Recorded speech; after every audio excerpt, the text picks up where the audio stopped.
All right, how's it going, guys? I am back for a tutorial guide here, and I do believe that we are probably going to do this hole with rock, believe it or not. I don't know in terms of a ball what I want to use, maybe a Titan I'm thinking. So this is how I'm going to set up. Let me see what I have in terms of backspin. 60, okay. We have good ball guide. We're going to use the rock on this hole for precision. So as you could see, the accuracy was in the high 90s. And aside from that, just put your accurate wedge on. That's the goal here, is to get it, well, if not on the green, up there for a wedge. So I do believe I pulled this hole off in Rookie. So if you care to check that out as well, I do believe that I got this one for Eagle earlier today. And you know, the most important thing that I'm going to suggest is not bringing your extra mile here, as you can just look at the bullseye. I mean, you have one ring of air, basically. So this guy can hit perfect ball, he could hit great ball to the left. Well, now he can probably hit great ball to the right. Maybe. It's almost better to line it up. Oh my goodness. So there's no refuting where this ball is going. And hopefully, if you do choose to go that route, which is to, you know, avoid the fairway altogether, hopefully you can avoid that bunker and just kind of top spin it up onto the green or something if you wanted to go that route. Other than that, I am going to set up with some backspin here, very similarly to what you saw me do this morning, and try to land up in that shadow somewhere.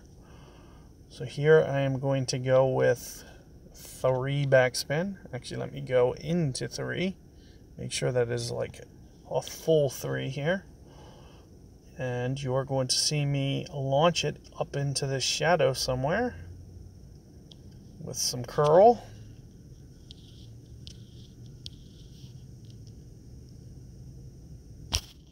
Perfect ball. But again, you know, I can probably good ball it and still catch this fairway. Oh, that's way too much. So I got to add some backspin. As you can see, it still holds the fairway, but in terms of my landing zone, I could probably crank that sucker, which is really nice.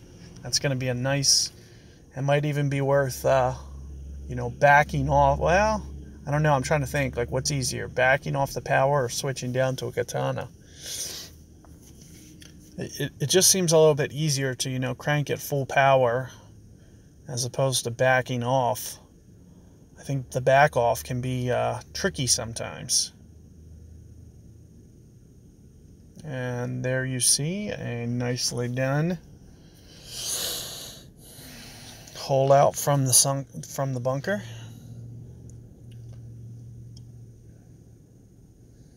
I really want to forfeit this, but I want to make sure you guys are good for the pitch as well. So I'm a little torn. So here you see half distance, which is going to be about 2 per ring for my Endbringer. I'm going to come in from that. This is probably going to be close to almost 3 per ring.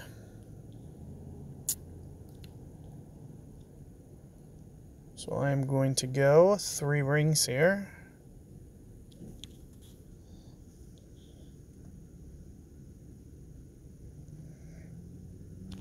Oh, great ball. I don't think that's a big deal, whether I hit great or perfect. But it's always better to firm up that timing a little bit.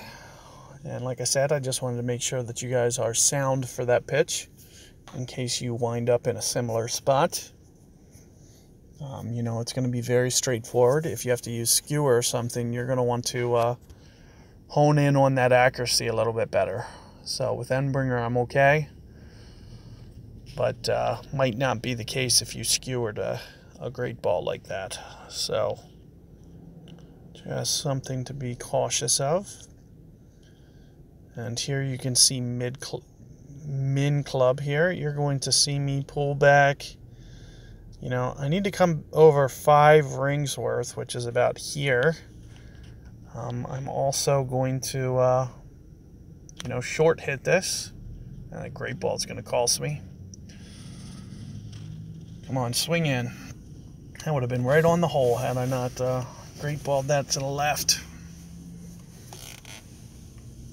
But all in all, not a terrible shot. I'm sure I'm going to get shot copied after pulling that one off. One of the disadvantages to going first sometimes. But it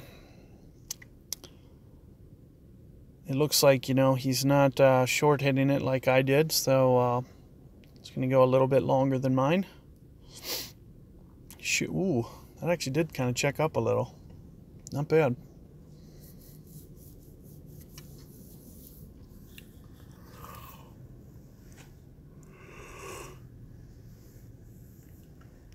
So there you have that hole, and we are on our way to qualifying here, which I don't want to. I could have got at least 2 shots by now, I feel. And with another attempt, I'd assume that I would get at least 1. So probably looking forward to backing off at this point. As you can see, there is a ton of scores already in the books here. So I know pretty much precisely, 7 under is going to be more than safe. So, yeah, well, why don't we do this? I'll go for the ace on 7 if I get it. We'll keep playing.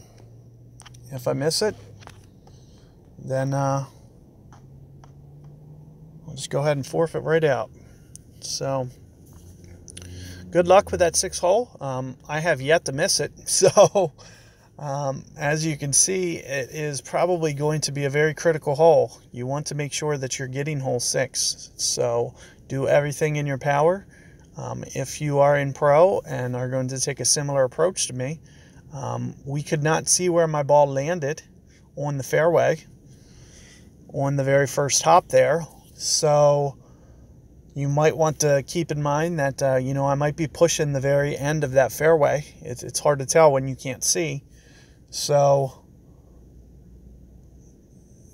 I would, be a little cautious with the way that you go about doing it. I'm never going to, use more than a Titan ball with the rock. And if your rock is a little bit shorter than mine, I would not be worried about it at all. So my rock is a 7, which is 221, and at 221, it was more than enough. I'd be fine with 218. So what's that, QB? I might even switch to QB. I got to be honest with you. So that way I could full crank a Titan every time and not have to question whether or not, because like I said, we couldn't see that first hop really. So I don't know how close it was to the fairway edge. I mean, if it's within 2 yards of that fairway edge, you don't want the weekend to come around and for you to nip the rough. So just something to keep in mind. Good luck getting hole 6, and see you guys on the next one.